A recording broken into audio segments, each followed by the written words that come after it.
உமக்கு ஸ்தோத்திரம். யோபை சாத்தான் முகந்திரம் இல்லாமல் சோதித்தான். ஆமென். அவனுக்கு எப்படி தைரியம் வந்தது? பரலோகம் ஒரு திட்டம் பண்ணியது. என் தாசனாக யோபின் மேல் கவனம் வைத்தாயோ என்று யோபை குறித்து தேவன் சாட்சி கொடுக்கிறார். இப்படியாக இந்த கடைசி நாட்களிலே ஏசப்பா வரப்போகிறார். இப்படியாக சொல்ல வேண்டும், என் மகள் மேல் கவனம் வைத்தாயோ, என் மகன் மேல் கவனம் வைத்தாயோ, என் சபை மக்கள் மேல் சாத்தானுக்கு சவால் விடுகிற வேண்டிய தேவன் பிள்ளைகளாக நாம் இருக்க வேண்டும். ஹல்லேலூயா.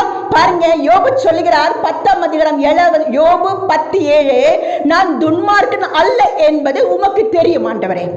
இந்த வார்த்தை வாசிக்கும் பொழுது நான் துக்கப்பட்டேன். என்ன தெரியுங்களா? ஆண்டவரே, நான் ஒரு பாவம் செய்யவில்லை என்று சொல்லவில்லை, நான் துன்மார்க்கன் அல்ல என்பது உமக்கு தெரியும். உம்முடைய கைக்கு என்ன தப்புவிக்கிறவன் இல்லை. ஆமென். பாருங்க, நான் துன்மார்க்கன் அல்ல. ஆனால் ஆண்டவரே, என்னை நீதிமானாக்கும்படி என்னை உங்க கைக்குள்ள வச்சுட்டீங்கப்பா. உங்க கையிலிருந்து என்ன வந்தாலும் நான் எடுத்துக்கொள்ளுவேன்ப்பா. ஹல்லேலூயா. உங்க கையிலிருந்து நீங்க என்ன கொடுத்தாலும் நான் வாங்கிக் கொள்ளுவேன்ப்பா. ஆமென். ஹல்லேலூயா. உயர்வானாலும் தாழ்வானாலும் எது இருந்தாலும்ப்பா, ஏன்னாப்பா உங்களுக்குள்ள நான் வாழ போறேனப்பா. யோபு பார்த்தீங்களா, இந்த வசனத்தில் வாசிக்கும் பொழுது யாருப்பா உங்க கையில தப்பிக்க வைக்கணும்? ரொம்ப போராட்டங்க யோபுக்கு. அப்படி இப்படி இல்லைங்க. மகிமை வாழ்க்கை என்பது என்ன தெரியுது? யாருக்குமே காணப்படல. ஆமென். சீயோனே, சுவிசேஷிகே, பர்வதத்தில் ஏறு, இந்த சுவிசேஷ ராஜ்யத்தின் சுவிசேஷம் அனைவருக்கு சொல்லுங்க. பாருங்க, கெட்டு போகிறவனுக்கு இந்த சுவிசேஷம் மறைக்கப்பட்டு இருக்கிறது. ஆனா ஜீவனுள்ள பிள்ளைகளுக்கு இந்த சுவிசேஷம் வெளிப்பட்டு கொண்டிருக்கிறது.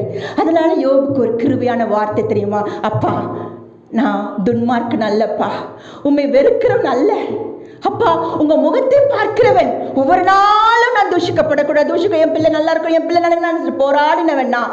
ஆனா ஒன்று மட்டும் தெரிந்ததப்பா, உங்க கைக்குள்ள என்னை யாருமே தப்பிக்க. அப்படி என்றால் என்ன? அவர் கைக்குள்ள இருக்கும் பொழுது சில சோதனைகள் புடமிடப்படும். ஆமே. தேவனுடைய வார்த்தை எல்லாம் சுத்திகரிக்கப்பட்டு இருக்கிறது. ஹல்லேலூயா. இதை வாசிக்கும் பொழுது அந்த வார்த்தைகள் நம்மை புடமிடும், நம்மை சுத்திகரிக்கும். ஆவியானவர் சொல்லுகிறார், ஒரு நாள் நான் ஜெப வேளை சொன்னேன், அப்பா உங்க வார்த்தைகள் சுத்திகரிக்கப்பட்ட வார்த்தைகள் அப்பா, இந்த வார்த்தைகள் புடமிடப்பட்டதா, வெளியே போல புடமிட்டதுங்க. அவருடைய வார்த்தை அவருடைய வார்த்தைகள் சுத்திகரிக்கப்பட வேண்டும். அவர் சுத்தம் உள்ளவர் அல்லவா? அவர் மகிமை உள்ளவர் அல்லவா? இதெல்லாம் நீங்க வாசிக்கணும் மக்களே.